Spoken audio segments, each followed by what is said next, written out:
Olá pessoal, é Tony da Auto Checkup e nós aqui, uma Santa Fé.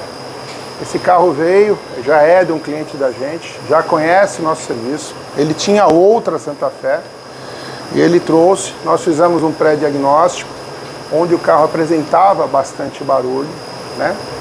E aí foi solucionado.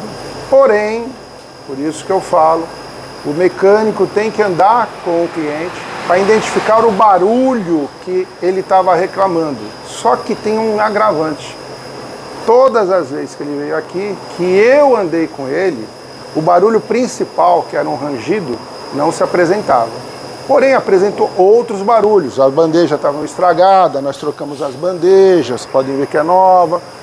A barra estabilizadora estava com as borrachas bem engripada, fazendo bastante barulho.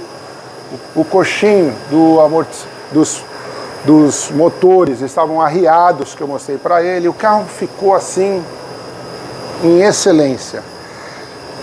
Porém, de manhã, o carro fazia um barulho que é o que ele reclamava desde o começo. Ele reclamava que é o seguinte: olha, eu pego isso aqui, eu andei 5 minutos, o barulho some.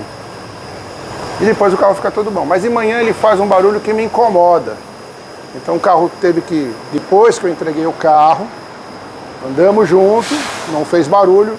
Ele andou alguns dias, falou, ó, parece que sumiu. Mas ele me trouxe o carro ontem, pedi para dormir aqui o carro, ele confia na gente, né? Ele tem que confiar no médico, senão não adianta. Se ele não confiar no mecânico, não adianta. Deixou o carro aqui, deixamos ele dormir e acabamos de colocar na máquina. E todos os outros barulhos foram resolvidos, mas tem um barulhinho que é específico. Eu não sei nem se vai fazer, que agora já praticamente sumiu. Vamos ver se vai aparecer.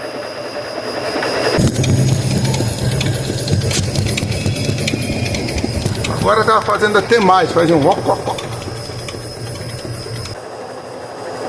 Assim que a gente colocou de manhã, fez o barulho, se apresentou e a gente agora consegue diagnosticar que está no amortecedor ou nos coxinhos. Eu acho que são os coxins, que deve estar arranhando, alguma coisa assim. Nós vamos desmontar aqui para fazer um trabalho. Só que esquenta, o carro fica perfeito. Se o cliente andar com a gente agora, perfeito.